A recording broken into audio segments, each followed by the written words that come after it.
Excella Education Study in USA assured scholarship. Contact 9881 96666. నమస్కారం I dream ప్రేక్షకులకు స్వాగతం. ఇవాళ మనతో పాటు ఉన్నారు భారతీయన్ సత్యవాణి గారు. వారితో మాట్లాడి మరిన్ని విషయాలు తెలుసుకుందాం. అమ్మ నమస్కారం. అమ్మ నమస్కారం అమ్మా. జై శ్రీరామ్. జై శ్రీరామ్. అయోధ్యలో శిలాన్యాసం చేశారు, దర్శించుకున్నారు. ఎలా ఉందమ్మా ఇప్పుడు? ఎలా ఫీల్ అవుతున్నారు? చాలా అద్భుతమైనటువంటి సంఘటన, అనిర్వచనీయమైన ఆనందం, గొప్ప అనుభూతికి లోనయ్యానమ్మా. చాలా బాగుంది. ప్రత్యక్ష సాక్షులమ్మా మీరు. అది చూశాను, ఇది చూశాను. మీరు అయోధ్య నుంచి వచ్చిన తర్వాత కవితక్కతో మాట్లాడినప్పుడు కూడా బాగా ఎమోషనల్ ఉండే, అప్పుడు బాగా ఏడ్ చేశారు. మర్చిపోయాను, కవిత వచ్చి తీసుకుంది కదా నా దగ్గర. కరెక్ట్. అయోధ్య నుంచి రాగానే ఇంటర్వ్యూ తీసుకున్నప్పుడు కూడా బాగా ఆ ఇంటర్వ్యూలో కూడా ఎక్కువ ఎమోషనల్ గా కనెక్ట్ అయిపోయారు. కొన్ని దృశ్యాలు చూసి కొంచెం ఇదే ఆ ఫేజ్ అంతా కూడా మీరు చాలా రోజులు బయటపడ్డట్టు లేరు అసలు. నిజం. అమ్మ, బాలరాముడి ప్రతిష్టాపన జరిగిపోయింది. రామరాజ్యం రావాలని కూడా ఎదురు చూస్తూ ఉన్నాం. సో రామరాజ్య స్థాపన జరగాలి అంటే మళ్ళీ ముందులాగా రామరాజ్యంలో ప్రజలు ఎలా సుభిక్షంగా జీవించారో అలా ఇప్పుడు జీవించాలి అంటే మనందరిలో ఎలాంటి మార్పు వస్తే బాగుంటుందని మీరు భావిస్తున్నారమ్మా? శ్రీరామ రామ రామేతి రమే రామే మనోరమే సహస్రనామ తత్తుల్యం రామనామ వరాననే. దీని అర్థం తెలుసా? విష్ణు సహస్రనామంలో వస్తుంది ఇది. పార్వతికి పరమేశ్వరుడు చెప్పింది ఈశ్వర వాచ. అంటే మనకున్నటువంటి అది కలియుగం కదమ్మా. అలసత్వం చెంది ఉంటాం. అష్టోత్తరం చెప్పడమే కష్టం. సహస్రనామాలు చెప్పాలంటే ఇంకా కష్టం కదా, అంతసేపు కూర్చోలేం కదా.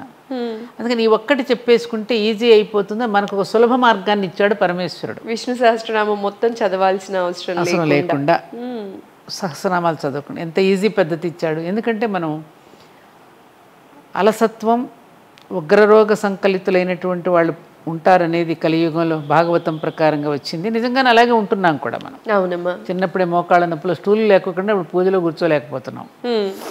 అందుకని పార్వతీదేవికి చెప్తాడు, రామ రామ రామ అని 3 సార్లు పలికితే సహస్రనామాలకి సమానమైపోతుంది అని. అది ఇప్పుడున్నటువంటి పిల్లలు ఎలా ఒప్పుకుంటారు? ఎలా 3 సార్లు రామ అంటే 1000కి ఎట్లా ఈక్వల్ అవుతుంది? అవదు కదా. చాలా మందికి ఉన్న డౌట్ ఇది. అందుకని ఆనాడే పరమశివుడు, అందులో రాముడునేమో శివుడు ఆరాధిస్తాడు, శివుడునేమో రాముడు ఆరాధిస్తాడు. ఆయన కోదండాన్నేమో ఈయన ధరిస్తాడు నుదుటి మీద, ఆయన యొక్క త్రిశూలానేమో ఈయన ధరిస్తాడు. ఇద్దరు ధరిస్తూ ఒకరికొకరు ఆరాధించుకుంటారు. ఆయన మ్యాథమెటికల్ థియరీలో చెప్పాడు పరమశివుడు. ఎలా అంటే అమంతరం అక్షరం నాస్తి అంటే మనదైనటువంటి సంస్కృత భాషలో మంత్రం లేని అక్షరమే లేదట. ప్రతి అక్షరానికి మంత్రశక్తి ఉన్నది. కాబట్టి ఆ మంత్రశక్తిని వెలికి తీసే మంత్ర ద్రష్ట దొరకాలి. అలా దొరికితేనే కదా మరి రాముడికి ఓం నమో నారాయణలో నుంచి రా అనే బీజాక్షరాన్ని, ఓం నమశివాయలో మా అనే బీజాక్షరాన్ని కలిపి పెడితేనే కదా తారక మంత్రమైంది రామ.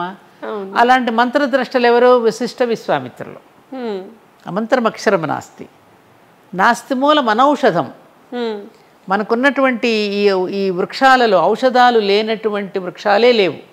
గడ్డి పరకలో కూడా ఔషధాలు ఉన్నాయి. అటువంటి ఔషధాలను వెలికి తీసే వైద్యుడు దొరకాలి. అసలు ప్రథమ వైద్యుడు మనకు పరమశివుడే. ఇకపోతే అయోగ్యో పురుషో నాస్తి.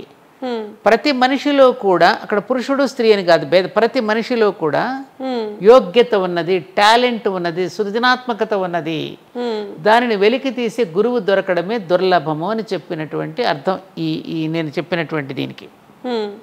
అట్లా ఈ రామ అనేటువంటి తారక మంత్రం ఏదైతే ఈ బీజాక్షరాలు కలిపి పెట్టారో దీనికి ఏమి చెప్పాడంటే ఆయన యా రా లా వా సాలో రా అనే అక్షరం ఎన్నో స్థానంలో ఉంది? 2వ స్థానంలో ఉంది. పాప బాబ మా అనే అక్షరం ఎన్నో స్థానంలో ఉంది? 5వ స్థానంలో ఉంది. 2 × 5 = ఏమైంది? 10 ఇంటూ 10. ఇంకో 2వ రామ ఉంది, రామ ఇంటూ రామ = 100. ఇంకో 3వ రామ ఉంది కదా, 100 × 10 = 1000 సహస్రనామస్తత్తుల్యం రామనామ వరాని. రాముడి యొక్క నామాన్ని చెబితేనే వికసించే వదనం కలిగిన ఓ పార్వతి, ఆవిడ ఆయన పేరు తెలిస్తేనే ఆవిడ మనసంతా వికసించేసి చిరునవ్వుతో పార్వతీదేవి పులకిస్తుందట. అలా పులకరించేటటువంటి వదనం కలిగినటువంటి ఓ పార్వతి, ఇదిగో ఇలా చెప్పుకోమని కలియుగంలో 3 సార్లు ఈ స్తోత్రం చెప్పేసుకుంటే సహస్రనామాలకి సమానం అయిపోతుంది అని చెప్పాడు. ఈజీ మెథడ్ ఇచ్చారు మనకి. అంటే ఇప్పుడు రాయితీలు ఇస్తారు చూడు, సబ్సిడీలు, అలా మనకి కలియుగంలో మనలాంటి అలసత్వం కలిగిన వాళ్ళకి సబ్సిడీ ఇచ్చారనమాట. ఇది చెప్పుకోండి చాలురా పొండని. అలాంటి రామచంద్రుడి యొక్క ప్రతిష్ట అయింది. ఇప్పుడు నువ్వు అడిగావు కాబట్టి ఇక్కడికి వస్తున్నా. నిజమే, చక్కని ప్రశ్న వేశావు. ఇప్పటి వరకు మనం అయోధ్యలో ప్రపంచానికి హృదయ స్థానంలో ఉంది మన భారతదేశం. భారతదేశంలో హృదయ స్థానంలో ఉంది అయోధ్య. యుద్ధం లేనటువంటిది, సంఘర్షణ లేనటువంటిది. మన గుండె కూడా ఎప్పుడు సంఘర్షణకు లోనవుతుంది. హృదయం డబ్ అని కొట్టుకోవడమే కాకుండా ఈ ఏదైనా సంభవిస్తే కూడా ఇక్కడి నుంచి మనం ఆయాస పడుతూ ఉంటాం, గుండె కొట్టుకుంటుంది. అటువంటి సంఘర్షణకు లోనైనటువంటి మందిరంలో ఆ సంఘర్షణలన్నీ తీసేసి ఆ హృదయ స్థానంలో ధర్మాన్ని ప్రతిష్టాపన చేసుకున్నాం. రాముడనిచ్చిన విగ్రహాన్ని కాదు మనం పెట్టింది అక్కడ, ధర్మాన్ని పునఃప్రతిష్టాపన చేసుకున్నాం ఆఫ్టర్ 500 years. ఇప్పుడు మనం ఏం చేయాలి? ధర్మ మార్గంలో నడుచుకోవాలి. ధర్మ మార్గంలో నడవాలంటే ఏం చేయాలి? మనలో ఉన్న బ్రహ్మాండంలో అంత ప్రపంచమంతా నిండి ఉన్నటువంటి పంచభూతాలతో మనలో ఉన్న పంచభూతాలని శృతి కలుపుకుని ఆ పంచభూతాలకి విఘాతం కలగకుండా వాటిని దోషపూరితమైనటువంటిది పనులు మనం చేయకుండా వాటిని కాపాడుకుంటూ మనల్ని మనం సంరక్షించుకోవాలి. అంతే కదా? భలే చెప్పారమ్మా. ఎందుకంటే మీకు ఆధ్యాత్మికం ఒక కన్ను అయితే భారతదేశం ఇంకో కన్నమ్మ. కరెక్టే. అందుకే భారతీయం అనేది మీ ఇంటి పేరు అయ్యింది. అవునమ్మా. అయితే ఈ పంచభూతాలని కాపాడుకునే ప్రాసెస్లో యువతరం కానీ చాలా మంది విఫలమయ్యారనే చెప్పాలమ్మా. అందరం విఫలమయ్యారు. యువతరం ఏంటి, పెద్దవాళ్ళు పడేయకండి. అందరం అందరం అందరం మన నదులని నీట్గా పెట్టుకుందాం, మన సముద్ర తీరాలని జాగ్రత్త పరుచుకుందాం, మన నీటిని కాపాడుకుందాం అని చెప్పి నాయకులు పిలుపునిచ్చి, లేదు అంటే నెలలో ఒక కార్యక్రమమో సంవత్సరానికి ఒక కార్యక్రమం లాంటివి కాపాడుకుంటున్నాను తప్ప స్వతహాగా ఎంతమంది పంచభూతాలని కాపాడుకునే దాంట్లో ముందడుగు వేస్తూ ఉన్నారు? ఎలాంటి మార్పు వస్తే బాగుంటుందని మీరు అనుకుంటున్నారమ్మా? నువ్వు గుర్తు చేసావు కాబట్టి చెప్తాను. నేను ఒకసారి అడ్డతీగలు వెళ్ళాను, ఏజెన్సీ ఏరియా అంటారు, ఈస్ట్ గోదావరిలో. అక్కడ అద్భుతమైన ఒక జలపాతం వస్తున్నాయి, చాలా బాగుంది ప్రకృతి అంతా. అక్కడ జీవించే వాళ్ళందరూ కూడా చక్కగా ట్రైబల్స్ అనమాట. వాళ్ళు ప్రకృతిని ప్రేమిస్తూ అడవి తల్లిని ప్రేమిస్తూ ఉంటారు. అక్కడి నుంచి నేను వస్తున్నా, నన్ను ఎందుకో పిలిచారు, అక్కడికి వెళ్ళా. వస్తూ ఉంటే ఆ జలపాతం దగ్గర అప్పుడు కార్తీక మాసం, వీళ్ళు ఇష్టం వచ్చినట్టు తినేసి ఆ ప్లాస్టిక్ గ్లాసులు అక్కడ పారేసి ఏది ఉంటాయి కదా ఏదో తాగుబోతు సీసాలు, అవన్నీ చంద్రవిందరగా పడేసి నానా గందరగోళం చేసి కారు ఆపి దిగి దెబ్బలాడొచ్చా. ఇదేనా మీరు చదువుకున్న బుద్ధి లేని విధాలు? ఈ ప్రకృతిని కూడా ఇలా పాడు చేస్తారా మీరు? ఇంత అందమైన జలపాతం దగ్గర దాన్ని చూసి కళ్ళతో ఆస్వాదించాలి కానీ ఇక్కడ తాగుడేమిటి, ఇక్కడ ఈ ప్లాస్టిక్ కవర్లు పడేయటం ఏంటి, ఇక్కడ భోజనాలు చేసి పాడు చేయటం ఏమిటని. ఇప్పటికీ కూడా అవుట్స్కర్ట్స్లో కానీ ఎక్కడైనా కొంచెం ఖాళీ ప్లేస్ కనిపిస్తే కూడా చాలామంది రోడ్ల పైన కూర్చొని అలానే తాగి ఎక్కడక్కడ పడేసే వెళుతున్నారమ్మా. చాలా వరకు పల్లెటూర్లలో కూడా బయట, ఊరి బయట ఇలాంటివి కనిపిస్తున్నాయి. ఎంత చెప్పినా వినడం లేదమ్మా ప్రజలకి. తలకి ఇక్కడ అదేమిటంటే టెంపుల్కి వచ్చినప్పుడు కూడా మనం ఎవరైనా చెప్తే మీరెవరు చెప్పడానికి అన్నట్టుగా చూస్తున్నారు అందరినీ. ఎవరు దాన్ని స్వీకరించే స్థితిలో లేదు. అదే జపాన్, జర్మనీ కొన్ని మన దేశాలకు వెళితే పోయేస్తుంటారు కానీ అక్కడ ఎంత చిన్న తగరం కూడా చేతిలో పెట్టుకుంటాడు, ట్రాష్ క్యాన్లో వేయకుండా ఉండదు. వాళ్ళు ఒక పేపర్, టిష్యూ పేపర్ తయారు చేయాలంటే ఎక్కడి నుంచి తెప్పించుకుంటారు, వాళ్ళు చెట్లు నరికేసుకోరు. మరి ఇంతగా చెప్పుకుంటున్నాం గొప్ప గొప్ప కబుర్లు, ఉద్యోగాలు చేశారు, మరి అది ఎందుకు నేర్చుకోవడం లేదు మనం? ఇప్పుడు పంచభూతాలను అన్నావు కాబట్టి మనం ప్రతిరోజు భగవంతుడికి చేసేది పంచోపచార పూజ. ఆ పంచోపచార పూజలో ఏం చేస్తాం? పృథ్వీతత్వాత్మికాయై నమః. ఈ పృథ్వీతత్వానికి, ఈ నేల తల్లికి మనం కృతజ్ఞతలు చెప్పుకుంటూ అక్కడ గంధం రాస్తున్నాం. గంధం ఈ భూమికి సంకేతం, వాసనకి సంకేతం గంధం. గంధం. తర్వాత ఏం చేస్తాం, వహిని తత్వాత్మిక ఏ నమః దీపం, తేజస్సుకి సూర్యుడికి థ్యాంక్స్ చెప్పుకుంటూ పెడుతున్నాం. వాయు తత్వాత్మిక ఏ నమః అంటూ ధూపం, ధూపం కృతజ్ఞతలు చెప్పుకోవడానికే కదా. ఆకాశ తత్వాత్మిక ఏ నమః పుష్పం సమర్పయామి అంటున్నాగా. ఆ తర్వాత అమృత తత్వాత్మిక నైవేద్యం సమర్పయామి. ఈ పంచభూతాలకి కృతజ్ఞతపూర్వకంగా నమస్కారం చేసుకుని అవి వెలిగించి, ఈ పంచభూతాలతో నేను ఎప్పుడు ఇలా శృతి కలుపుకుంటూ నాలో ఉన్న పంచభూతాలు, గంధం అనగానే వాసన చూస్తాం, ముక్కు మన ఇంద్రియాలే కదా. అవును. కళ్ళు తేజస్సును చూసి కళ్ళు ఆనందపడుతున్నాయి, దీపాన్ని చూసి. మంచి సంగీతం ఉంటే చెవులు ఆనందపడుతున్నాయి, మంచి నైవేద్యం స్వీకరిస్తే నాలుగు తృప్తి పడుతోంది, ఉద్బత్తి వెలిగిస్తే మన ముక్కులు ఆఘ్రాణిస్తున్నాయి. ఇవన్నీ పరితృప్తి చెందుతున్నాగా. ఆయన కోసం మనం పెట్టింది, మన కోసం కదా. వీటికి థ్యాంక్స్ చెప్పుకుంటూ మళ్ళీ బయటకు వెళ్ళిన తర్వాత వీటికి విఘాతం కలిగిస్తే ఈ పంచభూతాలు మనల్ని క్షమిస్తాయా? ఈ ధరిత్రి మనల్ని క్షమిస్తుందా? అందుకే కదా ఋతుపవనాలు గతులు తప్పుతున్నాయి. వర్షాకాలంలో ఎండలు, ఎండాకాలంలో వర్షాలు. నువ్వు చూస్తున్నావు కదా గత కొన్ని సంవత్సరాలుగా మనకి తుఫాన్లే తప్ప వర్షాలు ఎక్కడ పడుతున్నాయి? మామూలు సాధారణ వర్షాలు ఎక్కడ పడుతున్నాయిరా? ఆ తుఫాన్లు వస్తే కూడా వాటికి కూడా ముద్దు పేర్లు పెట్టుకుంటూ చక్కగా మంచి పేర్లు కూడా చాలా బాగా పెట్టుకుంటున్నాం కదా మనం. అవి చూస్తున్నాం కాబట్టి ఇవన్నీ ఈ గ్లోబల్ వార్మింగ్ అని హెచ్చరిస్తూ ఉంటే దానికి నివారణ ఏం ఆలోచిస్తున్నాం? నివారణ అంటే ఫస్ట్ మనం పంచభూతాలని గౌరవించి మన ఎన్వైర్న్మెంట్ని జాగ్రత్తగా పెట్టుకోవాలి. ఎక్కడ ఆలోచిస్తున్నాం? దాని మీద రూల్స్ రెగ్యులేషన్స్ అన్నీ పక్కకు తోసేస్తున్నాం కదా. ఆఖరికి ఉత్తరాఖండ్కి వెళ్ళి అక్కడ కూడా పెట్టకూడని ఫ్యాక్టరీలు పెడితేనే కదా అప్పుడు మంచి తుఫాన్లు వచ్చి అన్నీ కొట్టుకుపోయాయి. ఎంత గమ్మత్తైనటువంటి విషయం. ఆ శివలింగం మీద మాత్రం ఆ మారేడు దళం చెక్కు చెదరకుండా అట్లాగే ఉంది, చూసాం మనం. అంటే ఇవన్నీ ఏంటంటే ఈ పంచభూతాలకి నువ్వన్నట్టుగా అది ఎవరో చెప్పనక్కర్లా, ప్రభుత్వాలన్నీ వెచ్చని నీ కామన్ సెన్స్తో ఉపయోగించుకో. చిన్నప్పుడు మాకు మా నాన్నమ్మ ఉండేది, చిన్న నాయనమ్మ, అంటే మంచినీళ్ళు ముంచుకునే దగ్గర నుంచి పొదుపు ఉండాలిరా అనేది. నువ్వు ఎంత తాగాలి అంతే ముంచుకో.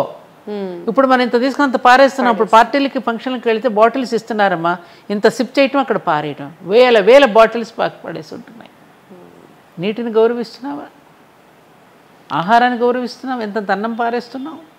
నేను లాస్ట్ టైం ఇంటర్వ్యూ మనం చేసినప్పుడు ఈ పాయింట్ గుర్తు చేయాలమ్మా. మీరు హాఫ్ బాటిల్ వాటర్ తాగిన తర్వాత రిటర్న్ ఒక 4 అడుగులు వేసి మళ్ళీ వెనక్కి వచ్చి ఆ బాటిల్ తీసుకొని తాగి వెళ్ళారు. నేనంతే, ఇక్కడ ఇలా వేస్ట్ చేస్తే మళ్ళీ అది పడేస్తారు కదా. తాగితే తెచ్చుకుంటాను వచ్చేటప్పుడు, మిగతా తాగేసి చేయడం నాకు ఇష్టం లేదు అన్నారు. నాకు అది గుర్తొచ్చిందమ్మా. ఇప్పుడు చిన్నప్పుడు మాకు నేర్పారు అవి. మరి ఇవన్నీ ప్రకృతికి మనం నాశనం చేయటం కాదు, నేషన్కి నష్టం కాదు. ఇది నాకు ఇప్పుడు గుర్తుకొస్తుంది. ఎప్పుడు శ్రీ పుల్లారెడ్డి గారు, మేమందరం లండన్ విరాట్ హిందూ సమ్మేళనానికి వెళ్ళాం. ప్రతి చోట చెప్తాం, మళ్ళీ నీకు చెప్తున్నాం. ఆయన 4వ తరగతి చదువుకున్నారు. ఆయన రూమ్స్ ఇస్తారు కదా, అందరూ లేటుగా వస్తున్నారు రూమ్స్, మళ్ళీ కోచ్ ఎక్కేయాలి, మేము తొందరగా వెళ్ళాలి కదా, మీటింగ్స్కి వెళ్ళాలి. ఉంటే ఆయన లోపల నుంచి రావటంలా త్వరగా. రండి పుల్లారెడ్డి గారు, మనం బిల్లు కడుతున్నాం కదా హోటల్కి, మీరెందుకు తొందరగా రండి వచ్చేద్దామని కంగారు పెడుతుంటే ఆయన ఇలాగే ఎవరైనా కోపడేటప్పుడు ఆయన ఎప్పుడు అంటారు, ఇదేనయ్యా మీ చదువుకున్న వాళ్ళు చేస్తున్న తప్పు. అక్కడ కొళాయిలు కట్టేసి ఉన్నాయా లేదా చూసుకోవాలిగా మనం. వాడు బిల్లు ఇస్తున్నా ఎవరికి నష్టం? వాడు బిల్లు కడుతున్నా ఆ నీళ్లు అలా పోతూ ఉంటే నష్టం ఎవరికి? మొత్తం ఇక్కడ ఉన్న వాళ్ళందరికీ, ప్రజలన్నీ నష్టపోతారు కదా. అలాగే కరెంట్ అనవసరంగా అక్కడ బల్బులు వెలుగుతూ ఉంటే నష్టం ఎవరికి? నేషన్కి నష్టం కదా ఇవన్నీ. మనం ఎక్కడ పడితే రూమ్స్ మన పట్ల ఇక్కడున్న ఈ విదేశీయులకి ఏ రకమైన భావన కలుగుతుంది? మనకి డిసిప్లిన్ లేదని అనుకోరా వాళ్ళందరూ? తెల్లపోయారు అందరూ. ఆయన చదువుకుంది ఎప్పుడు? 4th class. చదువుకి సంస్కారానికి సంబంధం ఉండదు. ఇంకొకటి ఏం చేశారో తెలుసు, ఆయనకు మొట్టమొదటి బీడీ కొట్టు ఉండేది. ఫస్ట్ ఆయన వ్యాపారం స్టార్ట్ చేయకముందు ఆ బీడీ కొట్టు దగ్గర ఒక కుర్రాడు వచ్చాడంట సిగరెట్ కొనుక్కోవడానికి, బీడీ కొనుక్కోవడానికి. ఆయన బీడీ ఇవ్వాల, డబ్బులు తీసుకుని బీడీ ఇచ్చాను, చేసేది వ్యాపారం. 10 రూపాయలు తీసేసుకుని ఇచ్చి పంపించి కానీ పిల్లాడి భవిష్యత్తు ఆలోచించారు. మీ నాన్నగారిని పిలవమన్నారు. ఆయన పిలుచుకొచ్చాడు. ఏమయ్యా నువ్వు పిల్లవాడికి సిగరెట్ తీసుకురమని బీడీ దమ్మని పంపావు, వాడు కూడా ప్రయత్నం చేసి ఒక దమ్ము లాగితే ఏమవుతుంది? అప్పుడు పంపించొచ్చా ఇలాంటి వస్తువుల కోసం పిల్లలని కోప్పడి పంపించారు ఆయన. అది సామాజిక బాధ్యత, అది సామాజిక స్పృహ, అది పౌర స్పృహ. మనలో ఎంతమందిలో ఉందమ్మా ఇది? ఒక ఆవిడ ఇట్లాగే జపనీస్ లేడీ ట్రైన్లో కూర్చుని మనం మామూలుగా ట్రైన్లోకి వెళుతుంటే వేరుశనగ తొక్కలు తినేసేసి అరటి తొక్కలు అలా పారేస్తాం కదా కంపార్ట్మెంట్లో. ఒక ఆవిడ జపాన్ నుంచి వచ్చి ప్రయాణం చేస్తూ ట్రైన్లో కూర్చుని ఇవన్నీ తీసి ఒక సిల్క్ బట్టలో మూట కట్టిందంట. పక్కన మన ఇండియన్ ప్రయాణం ఇదేంటంటే అంత చెత్తనంతా అంత అందమైన బట్టలో మూట కట్టి పెడుతున్నారు ఏంటంటే, ఇలా చెత్తను చూపించి మీకు మీ మనసుకు జగుప్స కలిగించే అధికారం నాకెక్కడిది, అందుకని మీ మనసుకు చెత్తను చూడగానే చేదరించుకుంటాం కదా, మీకు చేదరింపు కలగకుండా బాధ్యత పడుతున్నాను నేనని చెప్పింది అమ్మాయి. అది పౌర బాధ్యత మనకుందా? అది అదే ఇప్పుడు వస్తున్న పాయింట్. నీకు ఏం చేస్తున్నావమ్మా అన్నావు కదా, పంచభూతాలు అడిగాం. ఇప్పుడు రామాలయం కట్టిన తర్వాత ఇప్పుడు మనందరం కూడా ప్రజల్లోకి తీసుకువెళ్ళవలసినటువంటి ఈ పంచభూతాలతో కూడినటువంటి పంచశీల పథకాన్ని తీసుకెళ్ళాలి మనం. 5 పాయింట్స్ ఏమిటది? మొట్టమొదటి పాయింట్ సమరసత. రాముడికి మెచ్చే పనులు మనం చేయాలి. సమరసత, అందరిలోనూ ఒక సామరస్యపూర్వకమైన వాతావరణం. ఇక మతాలతో కొట్లాడుకోకుండా ధర్మంతో వ్యవహరించాలి. మతం అనే కూడని స్థితి నుండి ధర్మం అనే కూడలికి చేరాలి. ఓకే, మతాలు కాదు ఇంపార్టెంట్, ధర్మం ఇంపార్టెంట్. ఇక సమరసతను పాటించాలి అందరిలోనూ. కులాలు మతాలతో కొట్లాడుకోకూడదు. ఇక సింపుల్గా చెప్తే, నీకు ఎలాబరేట్ చెప్తే నీకు టైం పడుతుంది.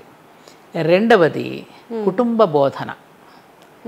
ప్రతి ఇంట్లోనూ కూడా ఇప్పటి నుండి మనం అసలు కుటుంబ జీవితానికి ఎలా జీవించాలో తానుగా దిగివచ్చి, తండ్రి బిడ్డలు తల్లిదండ్రులు సంతానం ఎలా ఉండాలో, గురు శిష్యులు ఎలా ఉండాలో, అన్నదమ్ములు ఎలా ఉండాలో, స్నేహితులు ఎలా ఉండాలో, భగవంతుడు భక్తుడు ఎలా ఉండాలో, పరిపాలించే రాజు ఎలా ఉండాలో మనకి బోధించి వెళ్ళినవాడు రాముడు చూపిన మార్గం వేసిన రాముడే కదా, రామయ్య. కాబట్టి ఇప్పుడు కుటుంబ వ్యవస్థను బాగు చేసుకోవాల్సిన కర్తవ్యం మన మీద ఉన్నది. విడిపోయినటువంటి భార్యాభర్తలందరూ కలవవలసినటువంటి ధర్మం ఉన్నది, అవసరం ఉన్నది ఏమ్మా. అందుకని ప్రతి ఒక్కరూ కూడా కుటుంబంలో కలుసుకున్నప్పుడు వీటి మీద చర్చించుకోవాలి. భోజనం చేసేటప్పుడు, అది నిద్రపోయేటప్పుడు, సమయం దొరికినప్పుడు, సెలవు రోజును కుటుంబం అంతా కలిసి పిల్లలతో కూర్చుని మన యొక్క ఇతిహాసాల గురించి, మన భారతీయ ధర్మాన్ని గురించి, రాముడి గురించి, ధర్మరాజు గురించి, మన భాగవతం కృష్ణుడి గురించి ఇవన్నీ ఇంట్లో చర్చ జరగాలి. కుటుంబ బోధన పిల్లలకి చిన్నప్పటి నుంచే మన దీని పట్ల వాళ్ళకి అనురక్తిని పెంచాలి. మూడవది పర్యావరణం. ఇందాక మనం అనుకున్న పర్యావరణం పట్ల కూడా స్పృహ కలిగించాలి. ఎందుకని ఇప్పుడు స్కూల్స్లో నేర్పిస్తున్నారు. మొన్న మన దగ్గర కార్తీక వనభోజనాలకు వస్తే భోజనాలు చేసి విస్తరాకులు ఎక్కడ పడితే అక్కడ పరిస్థితి, ఒక చిన్న పాప, నేను అక్కడే ఉన్నా, మమ్మీ అట్లా ఎక్కడ పడితే అక్కడ వేయకూడదు, డస్ట్బిన్లో వేయాలి మమ్మీ అని తల్లికి పిల్ల చెప్తోంది. అంటే అన్ని చోట్ల ఇటు కుటుంబం దగ్గర నుంచి అన్ని చోట్ల కూడా పర్యావరణం పట్ల చిన్న పిల్లలకి విద్యాబోధనలోనే నేర్పించాల్సినటువంటి అవసరం ఉండి, మనం కూడా ప్రాచీన కాలంలో పర్యావరణాన్ని ఇబ్బంది పెట్టకుండా కొన్ని పద్ధతులు మనం అవలంబించేవాళ్ళం.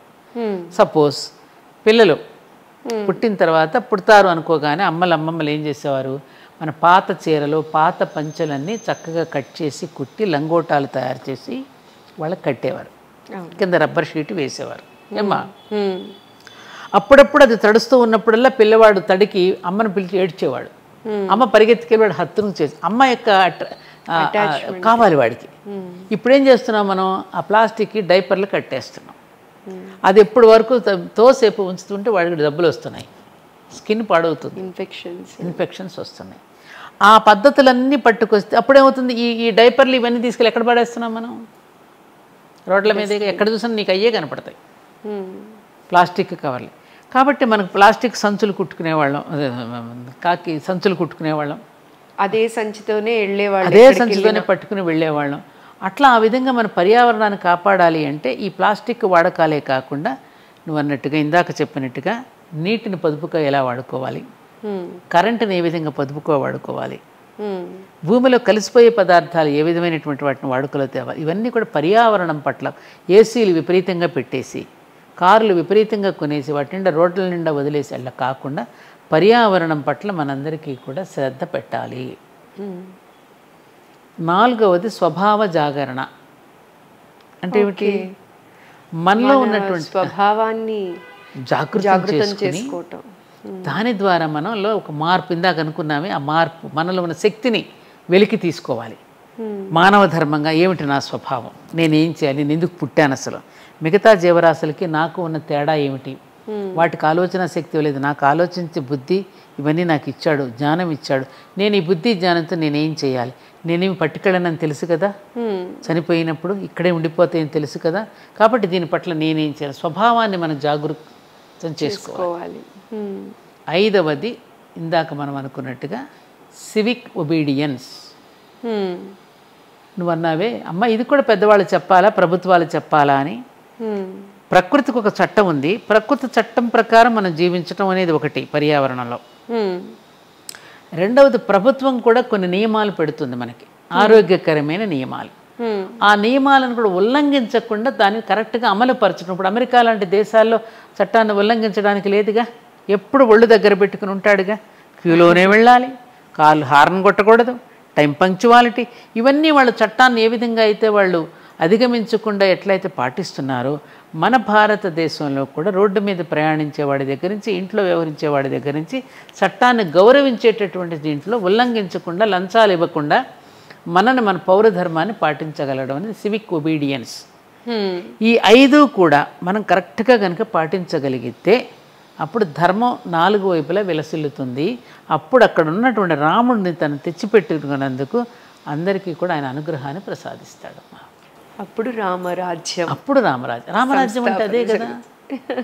రామరాజ్యం అంటే అసలు మీనింగ్ ఏమిటి? సీతా అన్వేషణ. ఇందాక నేను చెప్పాను, శక్తిని అన్వేషించుకో. నువ్వు గొప్పవాడు, ప్రతి మనిషి యూనిక్కే, ఎవడి శక్తి వాడుకుంది, ఎవడి గొప్పతనం వాడుకున్నది. ఇప్పుడు ఆ విధానం ఏంటో అతనికి తెలుసు, అతని శక్తి అది. నీ శక్తి నీది, నా శక్తి నాది. ఎన్ని శక్తులు కానీ ఒక చోటుకు మనకూడదు, ఏమవుతుంది? గొప్పదవుతుంది కదా.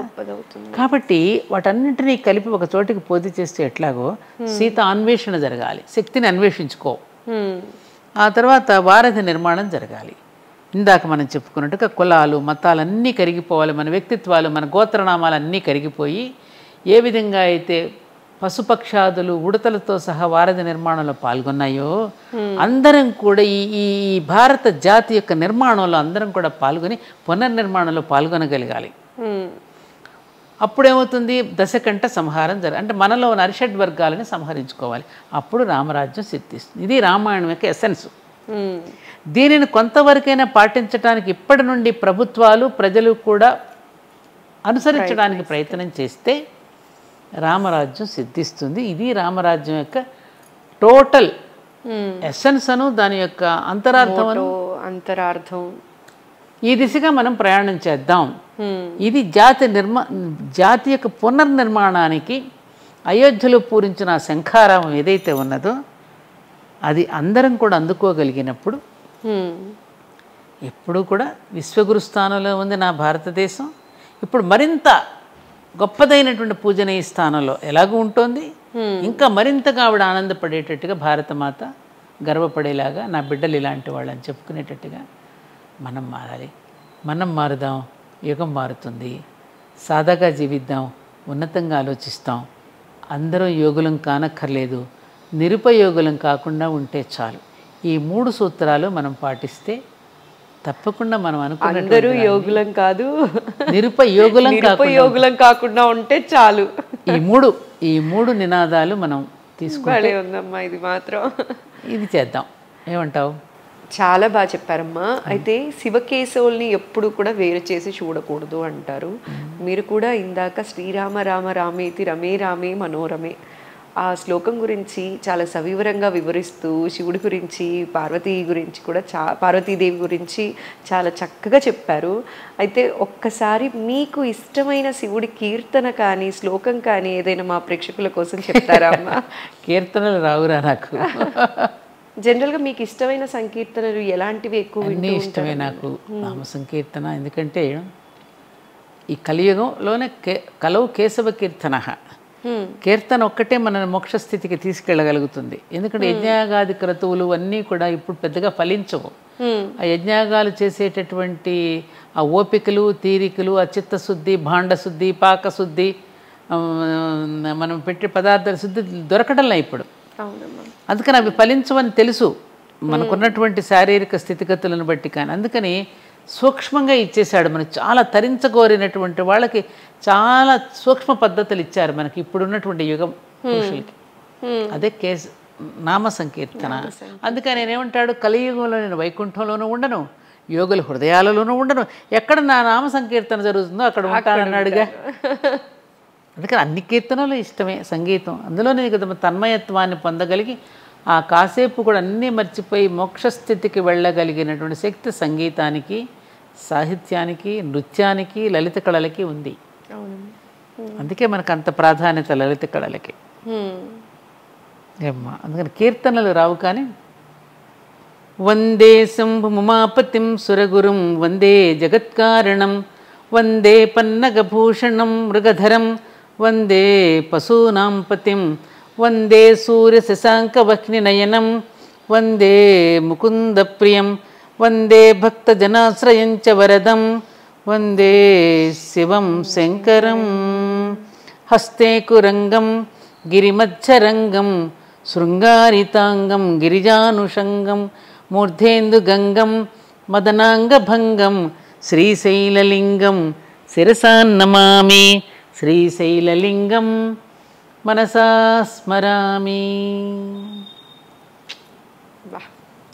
ఎంత చక్కగా చెప్పారమ్మా శ్లోకం. మామూలుగా మీ వాయిసే చాలా బాగుంటది, శ్లోకం వినటం ఇంకా చాలా బాగా అనిపించిందమ్మా. అంత గొప్ప ఇదేం లేదు, ఏదో చిన్నప్పుడు నాన్నగారు చదువుతూ ఉంటే నేర్చుకునేవి ఇవన్నీ మేము.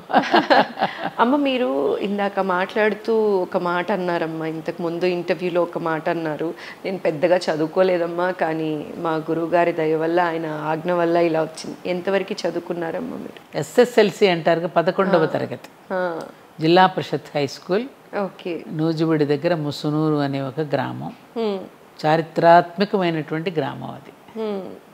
ముసునూరు ప్రోలయ కాపై నాయకులు 13వ శతాబ్దంలో దక్షిణాపథాన్ని పరిపాలించినటువంటి ముసునూరు నాయకుల యొక్క వంశంతో మాకు సంబంధాలు ఉన్నాయి.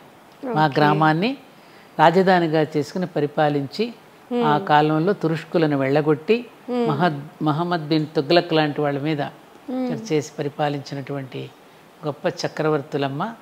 వారు కట్టిన దేవాలయమే మా గ్రామంలో ఉంది. అప్పుడప్పుడు అంటుంటాను, ఆ ధూళి కణం ఏదో మిమ్మల్ని పట్టేసుకుని అంటుంటాను. అలాంటి గ్రామం మాది. 11వ తరగతి చదువుకున్నాను. అయితే అమ్మ ఇప్పుడు మీ దినచర్య ఎలా ఉంటుందమ్మా? డే ఎప్పుడు స్టార్ట్ అవుతుంది? ఎవ్రీడే మీ లైఫ్ స్టైల్ ఎలా ఉంటుందమ్మా? ఇప్పుడు కొంచెం మార్పు వచ్చిందమ్మా. ఉదయం మామూలుగానే 6:30, 7 అట్లా అవుతుంది. ఎందుకంటే రాత్రిపూట అంతగా పెద్ద సౌండ్ స్లీప్ ఉండడం, అలా కరోనా వచ్చిన దగ్గర నుంచి కొంచెం మార్పును, కొంచెం నెప్తికి మెమరీ లాస్, కొంచెం పూర్వపైన్నీ గుర్తుంటాయి, ఇప్పటికిప్పుడు కొన్ని గుర్తుండవు, పేర్లు మర్చిపోతున్నా, చూడగానే కొంతమంది వ్యక్తులను గుర్తుపట్టలేకపోవటం, ఇవన్నీ కొంచెం తేడాలు వచ్చేసాయి. వయసు పెరుగుతోంది కదా, అందుకని ఇప్పుడు పొద్దున్నే లేస్తాను. మార్నింగ్ నాకు మా టీవీలో వచ్చి రాధాకృష్ణ అలాంటివి చూస్తాను పొద్దున్నే. ఆ తర్వాత ఇక మామూలుగా నిత్యం అగ్నిహోత్రం, హోమం చేసుకుంటాను, దీపం వెలిగించుకుంటాను. కార్యక్రమాలు ఏదైనా ఉంటే బయటికి వెళ్ళి రావడం, ధర్మపురి క్షేత్రానికి వెళ్ళడం, మళ్ళీ సాయంత్రం ఇంటికి చేరుకోవడం. ఒక్కొక్క రోజు రాత్రి కూడా అక్కడ ఉండాలనిపిస్తే అక్కడే నిద్ర చేస్తారా? అక్కడే.